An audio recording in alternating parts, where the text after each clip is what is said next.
بالله من الشيطان الرجيم. بسم الله الرحمن الرحيم.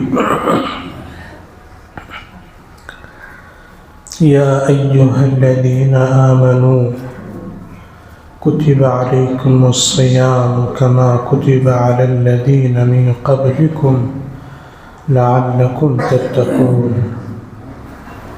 وقال النبي صلى الله عليه وسلم: من صام في رمضان إيمانا واحتسابا غفر له ما تقدم من ذنبه ومن قام في رمضان إيمانا واحتسابا غفر له ما تقدم من ذنبه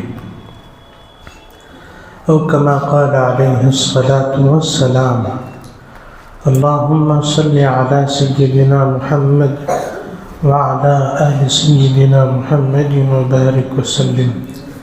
اللهم صل على سيدنا محمد وعلى آل سيدنا محمد وبارك وسلم.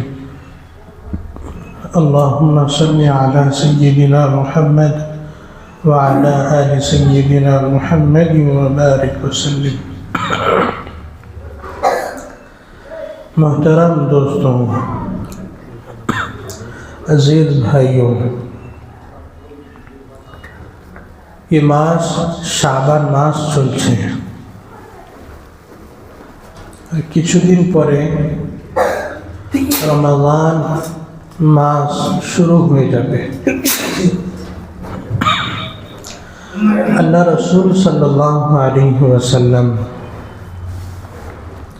রমজানের জন্যে খুবই অপেক্ষা করতেন, ইন্তজার করতেন রমজান মাসের জন্যে। এমন ইন্তজার, এমন অপেক্ষা যেমন কারোর বিয়ের দিন ঠিক হয়ে গিয়েছে कि 2 মাস পরে তোমার বিয়ে হবে, তো ওই বান্দা একটা সেকেন্ড, একটা দিন গুনতে থাকে कि কবে ওই দিনটা আসবে। তেমনি আল্লাহ রসুল সাল্লাল্লাহু আলাইহি ওয়াসাল্লাম রমজান মাসের জন্য যখন শাবান মাসের, যখন রজব মাসের চাঁদ দেখতেন তো দোয়া পড়া শুরু করে দিতেন कि अल्लाहुम्मा बारिक लना फी रजब व शाबान व बल्लिगना रमज़ान। अल्लाह, आप हमारे लिए रजब और शाबान में बरकतें अता फरमा और रमज़ान तक पहुँचा। अल्लाह, अपनी আমাদের জন্য রজব আর শাবান মাসে বরকত দেন আর রমজান মাসে আরামের সাথে, সুকুনের সাথে, আফিয়াতের সাথে পৌঁছে দেন। কত এমন ছিল कि আগে রমজানে আমাদের সাথে ছিল, একসাথে ইফতার করেছে, একসাথে রোজা রেখেছে, ঈদের নামাজ পড়েছে, কিন্তু এখন আমাদের সাথে নেই। তো রমজান মাস খুবই গুরুত্বপূর্ণ মাস। বলা হয়েছে कि দিনের মধ্যে সবচেয়ে উত্তম দিন আরাফাতের দিন, আর রাতের মধ্যে সবচেয়ে উত্তম রাত লাইলাতুল কদরের রাত, কদরের রাত। আর সপ্তাহের মধ্যে সবচেয়ে উত্তম সপ্তাহ জুমার দিন, দিনের মধ্যে সবচেয়ে উত্তম দিন জুমার দিন। জুমার দিন এমন পশু পাখিরাও ভয় করে, কেননা कि এই দিনেতে কিয়ামত হবে, জুমার দিনেতে কিয়ামত হবে। তো জন্তু জানোয়ার, পশু পাখিরাও এই দিনেতে ভয় করে। তো আল্লাহ পাক এই দিনটাকে উত্তম বানিয়েছে। এই দিনটা আমাদের আল্লাহ ইবাদতের জন্য নির্দিষ্ট করেছে,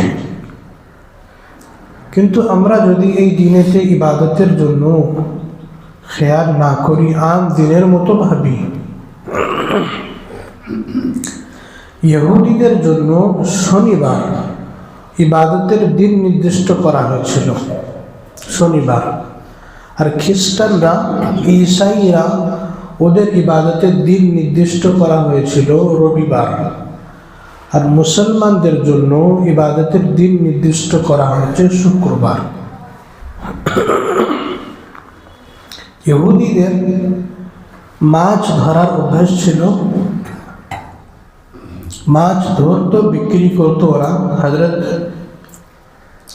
দাউদ আলাইহিস সালামের জামানায়। তো আল্লাহ পাক বলেছেন कि তোমরা মাছ সারা সপ্তাহ ধরো, একদিন শনিবার মাছ ধরা বন্ধ রাখবে, শনিবারটা শুধু আমার ইবাদতের জন্য লাগাবে। তো আল্লাহ পাক ওদেরকে শনিবার মাছ ধরতে মানা করেছিল कि তোমরা সারা সপ্তাহ মাছ ধরো, একদিন শুধু আমার ইবাদতের জন্য লাগাবে। আর আল্লাহ তরফ থেকে পরীক্ষা এমন कि শনিবার বেশি মাছ নদীর ধারে চলে আসতো, ওরা আর লোভ সামলাতে পারে না। অনেকে মাছ ধরার পদ্ধতি এমন করলো कि নদীর ধারে গাড্ডা খুলে আসতো, তো মাছ লাফিয়ে লাফিয়ে যখন গাড্ডাতে পড়তো আর ও বার হয়ে যেতে পারতো না, তো ওরা তার পরের দিন এসে মাছ ধরে নিত। তো এরকমভাবে ওরা আল্লাহর সাথে চালাকি করা শুরু করলো, ভাবছে আল্লাহ বুঝতে পারবে না। তো আল্লাহ পাক ওদেরকে বলল কুনু কিরাদাতান খাসিঈন, कि हो जाओ तुम बंदर जलील होकर, कि আল্লাহ পাক ওদেরকে বাদর বানিয়ে দিল। কি করলো ওরা? শনিবার দিন মাছ ধরলো, আল্লাহ ওদের বাদর বানিয়ে দিল। আর আল্লাহ পাক কোরআনে কারীমের মধ্যে বলছে ইয়া আইয়ুহাল্লাযীনা আমানু ইযা নুদিয়া লিস-সালাতি মিন ইয়াউমিল জুমআহ ফাসআউ ইলা যিকরিল্লাহ ওয়া দারুল বাই', कि ऐ ईमान वालों, जब जुमा की अजान दे दी जाए तो तुम दौड़ कर आ जाओ जुमे के लिए और अपने खरीद फरोख्त को छोड़ दो। ऐ ईमान वालों, ऐ ईमानगण, যখন জুমার জন্য আজান দেওয়া হবে তখন তোমরা মসজিদের দিকে দৌড়িয়ে আসো, ছুটে ছুটে আসো। আর ওয়াদারুল বাই', তোমাদের কেনা বেচাকে, ব্যবসা বাণিজ্যকে ছেড়ে দাও। আজকে এখনো জুম্মার দিন আজান হচ্ছে, তবে আমরা দোকান এখনো চালিয়ে যাচ্ছি। তো ওলামারা লিখেছেন ওই যে কেনা বেচা হবে ও নাজায়েজ হবে, ওর কেনাও নাজায়েজ, ওর বিক্রি করাও নাজায়েজ। কোরআনের হুকুম আর আপনি অমান্য করছেন कि এই সময় তোমাদের জন্য না কেনা জায়েজ না বিক্রি করা জায়েজ, মসজিদের দিকে চলে আসতে হবে। তো আজানের পরে আমরা প্রস্তুতি নিই, তো আমাদের প্রস্তুতি নিতে হবে আজানের আগে। আর হাদিসের মধ্যে এসেছে কেউ যদি 3টে জুম্মা পরস্পর যদি ছেড়ে দেয় তো সে কাফের হয়ে যাবে। 3টে জুম্মা যদি পরস্পর ছেড়ে দেয় সে কাফের হয়ে যাবে। জুম্মার নামাজ যারা মুসাফির আছে, মুসাফিরদের জন্য ছাড় আছে। মুসাফির মানে আপনি এখান থেকে 80-82 কিলোমিটারের ক্রস কোনো জায়গায় গিয়েছেন, 82 কিলোমিটার দূরত্বতা, তখন আপনি মুসাফির গণ্য হবেন। তো আপনি যদি কোনো কারণবশত নামাজ না পড়তে পারেন তো জুম্মা ছেড়ে দেওয়ার গুনাহ হবে না। আপনি ওর ভিতরে আছেন আর বলছি আমার কাজ ছিল, নামাজ পড়তে পারি না, এই প্রস্তুতি ছিল, ওই প্রস্তুতি ছিল, নামাজ পড়তে পারিনি, তো এখানে আপনি গুনেহগার হবেন। আর 3টে জুম্মা যদি ছেড়ে দেন তো আপনি কাফের হয়ে যাবেন। আল্লাহ রসুলের কথা আমার কথা নয়। আমি কাজে ব্যস্ত ছিলাম, তো আপনার জন্যে জুমা ছাড়া বেশি ব্যস্ততা কিসের ছিল? নামাজের থাকি বেশি বড় কাজ কি হতে পারে? कि আপনাকে তো প্রাধান্য দেওয়া দরকার ছিল कि আজকের জুমা আছে, অন্য কাজ যদি আমার জুমা ছেড়ে যাওয়ার সম্ভাবনা থাকে সেই কাজটা আমি রুকিয়ে দেবো, আগে নামাজের জন্য আমি তৈরি থাকবো। বা এমন জায়গায় গিয়েছি কি আমি নামাজ পড়তে পারবো, সেরকম আপনি প্রস্তুতি নেবেন। ছোট ছোট কারণে আমরা নামাজ ছেড়ে দিচ্ছি। তো আল্লাহ পাক বনি ইসরাইলদেরকে বাঁদর বানিয়ে দিয়েছে শনিবারে মাছ ধরার কারণে। তো আজকের যদি আমরা এমন করি তো আল্লাহ চাইলে কি করতে পারে না? আল্লাহ তখন ক্ষমতা ছিল আর এখন ক্ষমতা নেই? আছে, এখনো আছে। আল্লাহ করে না কেন?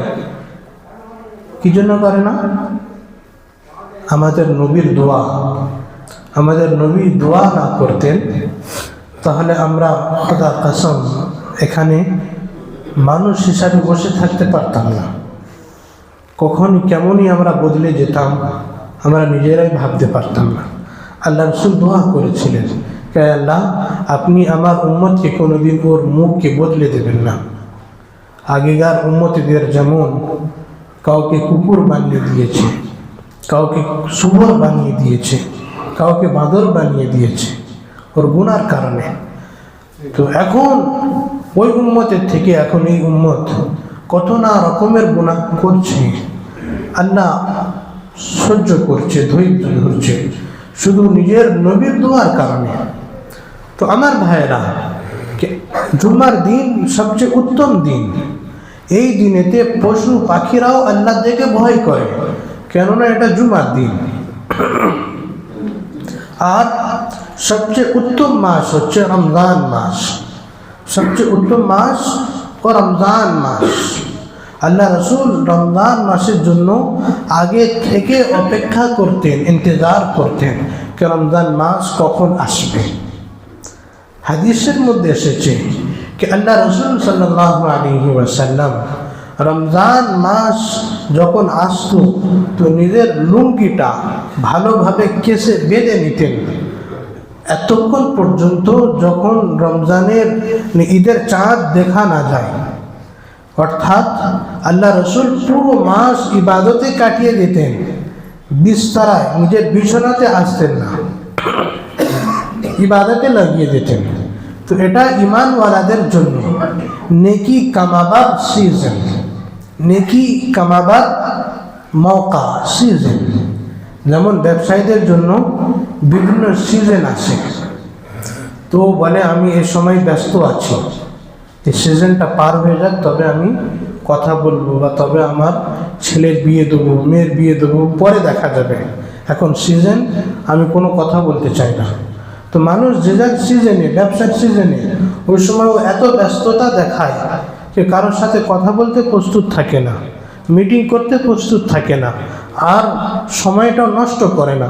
ওভাবে আমি সারা বছরের ইনকাম এখন যদি না করি তাহলে আমার জন্যে খুবই পেরেশানি হবে। তো ঈমানওয়ালাদের জন্য বড় চান্স আল্লাহ দিয়েছে রমজান মাস, কি ইবাদতের মাস। রমজান এর মানে হচ্ছে রমাবা ইয়ারমুবু রব্বান, মানা জল জানা, জল জানা কি জ্বলে যাওয়া, জ্বলে ছাই হয়ে যাওয়া।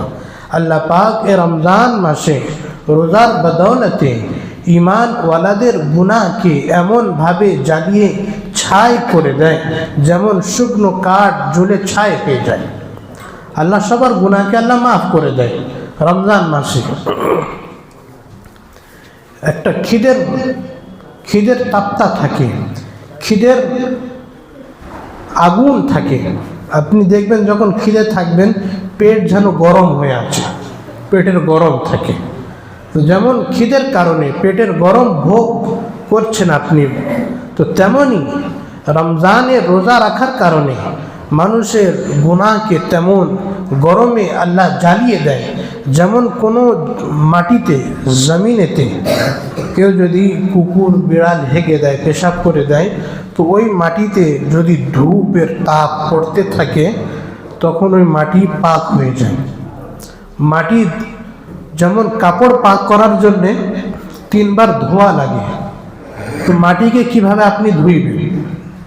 মাটি পাক করার জন্য ওই গন্দগিটা ওখান থেকে হটিয়ে দিলে ওখানে ধূপ পড়তে থাকলেও যখন ও মাটি অটোমেটিক পাক হয়ে যায়।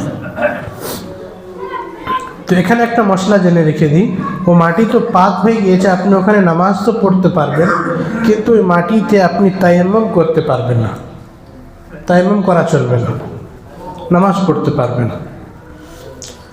তো রমজান এর মানে হচ্ছে মানুষের গুনাহকে আল্লাহ জ্বলিয়ে ছাই করে দেয়। আর রমজান আল্লাহ দিয়েছে কেন?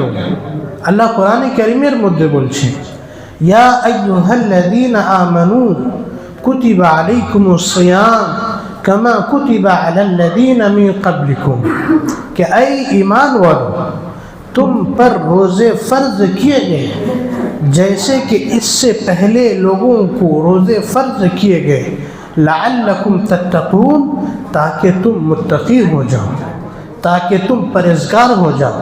कि अल्लाह तुम्हाদের জন্য রোজা ফরজ করেছে, এই জন্যে তোমরা মুত্তাকি হয়ে যাবে, পরেজগার হয়ে যাবে।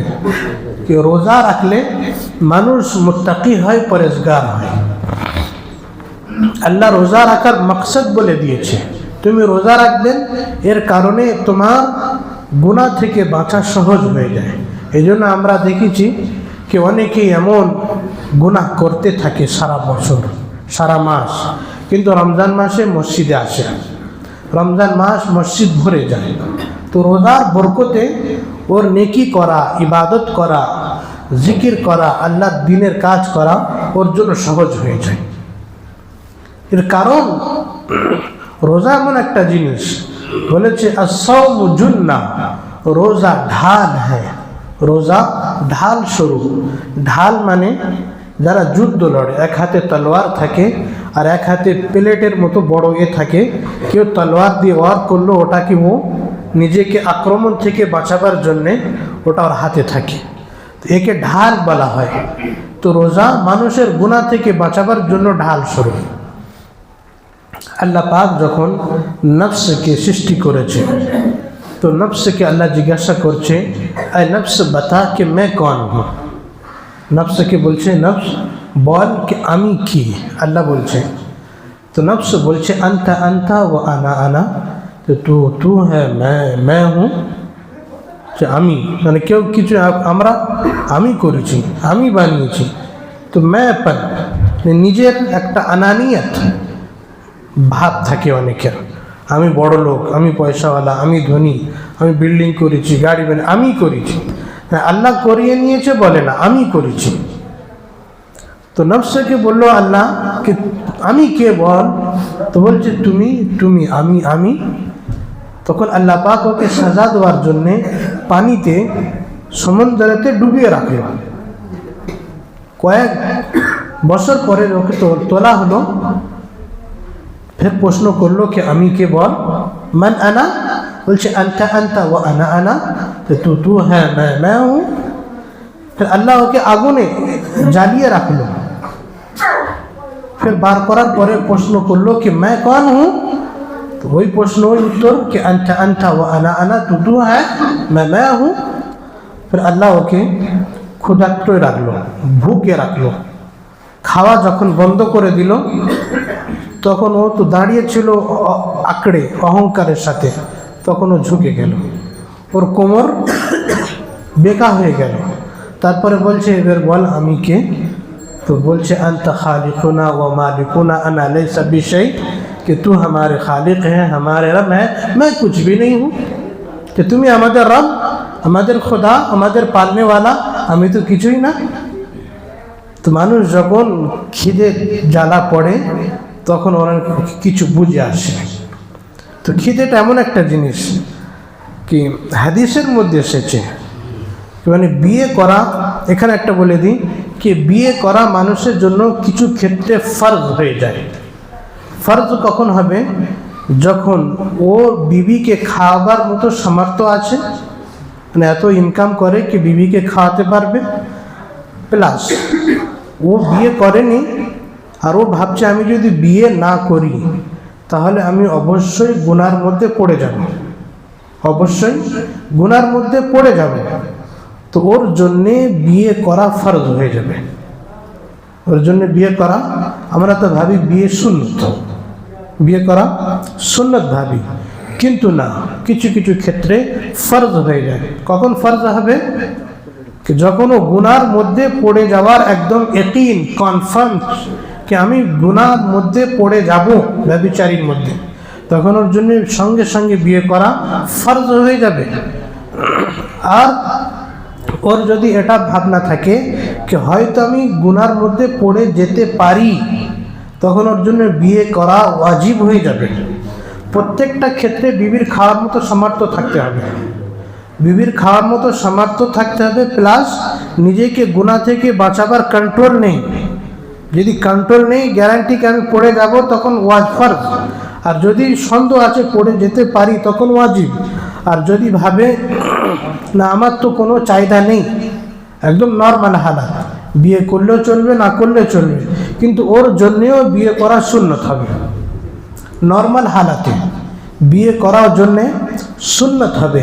আল্লাহ রসুল বলেছে নিকাহ মিন সুন্নতি, নিকাহ মেরি সুন্নত হ্যাঁ, ফমান রাগিবা আন সুন্নতি ফালাইসা মিন্নি, कि বিয়ে আমার সুন্নত, যে আমার সুন্নত থেকে মুখ ঘুরিয়ে নেবে ও মুঝ में से नहीं है, ও আমার উম্মতের অন্তর্ভুক্ত মধ্যে নয়, ও আমার উম্মতের মধ্যে নয়।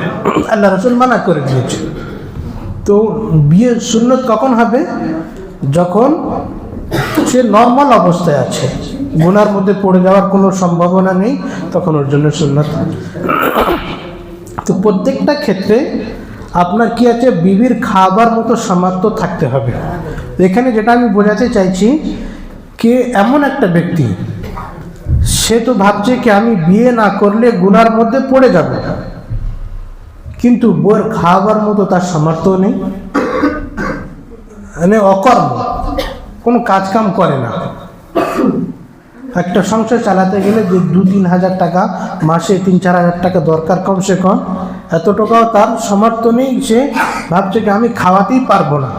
তো আল্লাহ রসুল বলেছে আলাইকুম বিসসাম, তুম রোজে কো লাজিম পকড় লো। তুমি নিজেকে কন্ট্রোল করতে পারছো না আর বিবিকেও খাওয়াতে পারবে না, তো কি করো? রোজা রাখো। তো এখানে বোঝা যাচ্ছে রোজা রাখলে মানুষের নফসানি খাহিশাত কন্ট্রোলে থাকে। রোজা রাখলে নফস তার কন্ট্রোলে থাকে।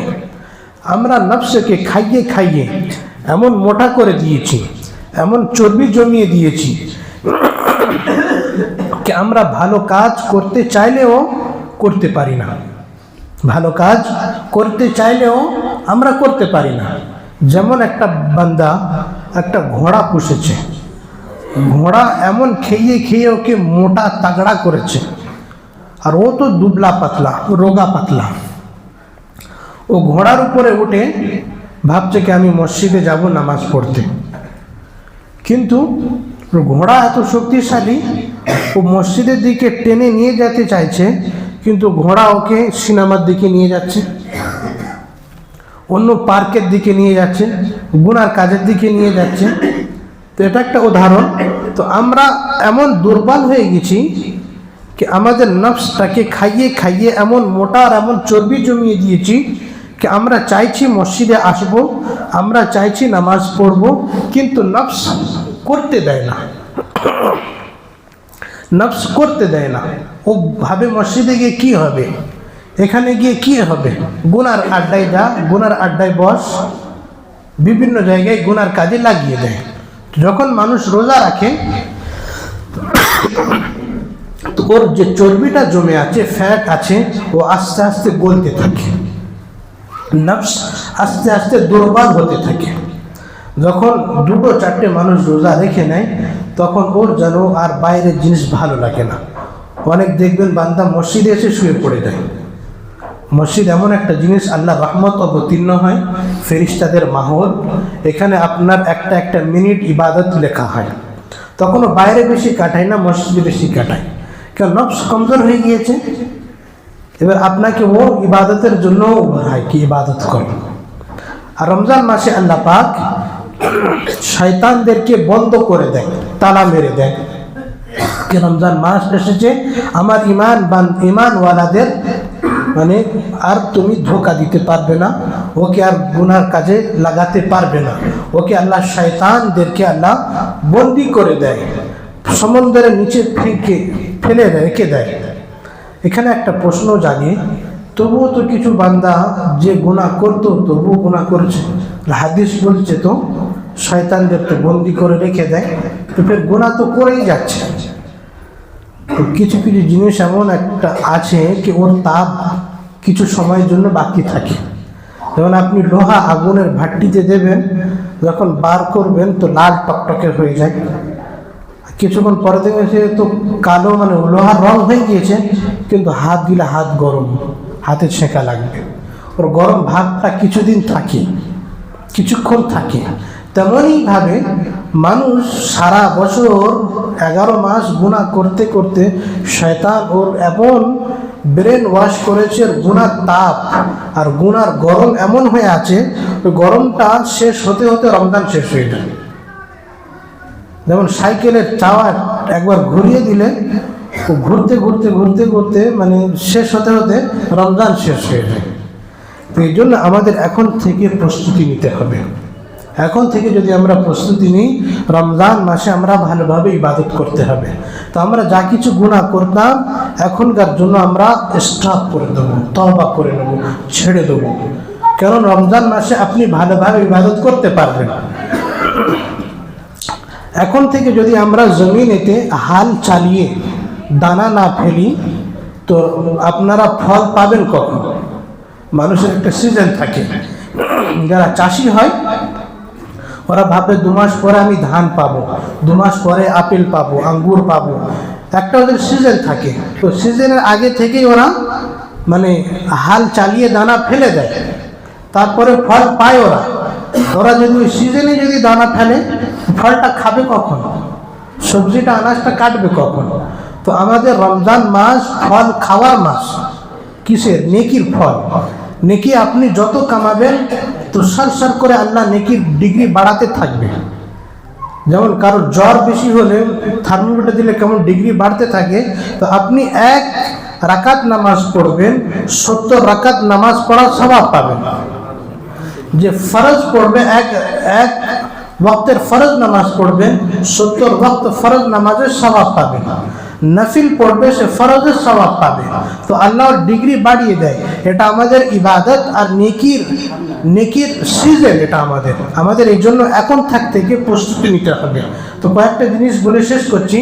এক তো সিজন, আমাদের রমজান মাস আসছে, তো এর জন্য এখন থেকে আমরা যা কিছু গুনাহ করতাম ওই গুনাহ থেকে আমাদের তওবা করতে হবে। সবচেয়ে প্রথম আমাদের যে সোশ্যাল মিডিয়া আছে, ফেসবুক আছে, ইনস্টাগ্রাম আছে, হোয়াটসঅ্যাপ আছে, আমরা এসব যে বেকার জিনিস দেখতাম এখান থেকে আমরা চোখ বন্ধ করে নেব, বেকার জিনিস দেখা ছেড়ে দেবো। এটা হচ্ছে সবচেয়ে বড় মানুষকে খারাপ করার জন্য সবচেয়ে বড় জিনিস। তো রমজান মাসের জন্য আপনি স্টপ করে দেবেন। কিছু মেসেজ আসলো, এমার্জেন্সি থাকলো, সে ব্যাপারটা আলাদা, গুরুত্বপূর্ণ। বাকি বেশি সময় আপনি কোরআন তেলাওয়াতে লাগাবেন, জিকির আজকারে লাগাবেন, দোয়া দরুদে লাগাবেন। আল্লাহ রসুল 3টে জিনিস বেশি বেশি করতেন। 3টে জিনিস। একটা হচ্ছে ইবাদত বেশি বেশি করতেন, এমন ইবাদত করতেন কি আল্লাহ রসুলের পা ফুলে যেত, আল্লাহ রসুলের পা মানে ঝিঝি ধরে যেত, এত রাত দাঁড়িয়ে দাঁড়িয়ে ইবাদত করতেন। দ্বিতীয় জিনিস, আল্লাহ রসুল খুব সাখাওয়াত করতেন, খুব সাখাওয়াত। এটা হচ্ছে গমখারি কা মহিনা, শাহরুল সবর, শাহরুল মুওয়াসাত, বলছে গমখারি কা মহিনা। মানুষ যখন খিদে থাকে তখন তার খিদের মর্যাদা বোঝে। আমার যে ভাইয়েরা ক্ষুধার্ত আছে, যারা গরিব আছে, গরিবের মর্যাদা বোঝে, ক্ষুধার্তর মর্যাদা বোঝে। এই জন্য আল্লাহ রসুল বলেছে, মান আফতারা সাইমান আফতারাহুল্লাহ, कि কেউ কোনো বান্দা কাউকে যদি কোনো রোজাদারকে যদি ইফতার করালো তো আল্লাহ পাক ওকে জান্নাতের ইফতারি করাবে। আর কোনো বান্দাকে যদি ইফতারি করানো তো ও যে রোজার স্বভাব পাবে, যে ইফতারি করালো সে সম্পূর্ণ স্বভাব পাবে। এখানে এমন নয় যে ভাববে আমি ওর যদি ইফতার করে নিই তাহলে আমার স্বভাব তোর চলে গেল, আমি তাহলে পাবো কি? না, আল্লাহর খাজানা বড়। আল্লাহ রসুল বলছে সম্পূর্ণ স্বভাব পাবে, তোমার স্বভাবের মধ্যে কোনো আল্লাহ কমতি করবে না, তোমার রোজার মধ্যে আল্লাহ কোনো কিছু কমতি করবে না, তুমি স্বভাব বরাবর পাবে। যতটা রোজাদারকে আপনি ইফতারি করাবেন ততটাই আপনি স্বভাব পেতে থাকবেন। তো এই জন্যে আমরা এই মাস এমন কি একটা নেকি করলে 70টা নেকির স্বভাব, এক টাকা খরচা করলে 70 টাকা খরচা করার স্বভাব। তো এই মানে ডিগ্রি, আমাদের নেকির ডিগ্রি বাড়াতে হবে যত আমরা ইবাদতের দ্বারাই। তো আল্লাহ রসুল সবচেয়ে প্রথম কি করতেন? ইবাদত বেশি করতেন। দ্বিতীয় নম্বর আল্লাহ রসুল সদকা খায়রাত দান বেশি করতেন। বলছে আল্লাহ রসুল এত দান খায়রাত রমজান মাসে করতেন, এত দান খায়রাত অন্য কোনো মাসে করতেন না। আল্লাহ রসুলের কাছে যা কিছু আসতো সব খরচ করতেন, সব খরচ করে দিতেন। তো আমরা এটা ভেবে রেখে দিই কি আমি খরচা করছি, আমার মাল কম হবে, কখনো না। আপনি দেখবেন আপনার মালকে আল্লাহ এমনভাবে বাড়িয়ে দেবে আপনি ওটা ভাবতেও পারবেন না কি আমার এই মাল কোথা থেকে এসেছে। অনেক ভাবে কি অনেক টাকা খরচা হচ্ছে, কিন্তু আপনি খরচা করছেন, আল্লাহ অন্য জায়গা থেকে আপনার এমন আল্লাহ ব্যবস্থা করে দেবে কি আপনি ভাবতেও পারবেন না। তো এই জন্য আমরা ইফতারি নিজেও করব, অপরকেও করাবার চেষ্টা করব। এটা হচ্ছে খুব বড় ফজিলত।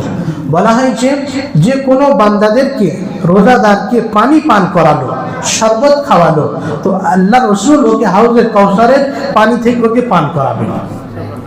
কত বড় ফজিলত। আর রোজাদারদের যারা ইফতার করালো আর ওরা যে দোয়া করলো, দোয়া তো কবুল হয়, তো যে ইফতার করালো তারও আল্লাহ ওর দোয়ার মধ্যে শরীক করে। ইনশাআল্লাহ এই বিষয়ে আরও আলোচনা হবে, রমজান মাস আছে, এই বিষয়ে আরও বিস্তারিত আলোচনা করা হবে। এখন আজকের জিকিরের মজলিস আছে, আমরা জিকিরের মজলিসেতে সবাই উপস্থিত থাকবো। নিজের দিলটাকে যদি এখন থেকে নরম করে নিই, জিকির করলে দিল নরম হয়, তো ওদের জন্য রমজানে রোজা রাখতে আর সুবিধা হবে। কিছু আমাদের এলান আছে ইফতারের বিষয়ে।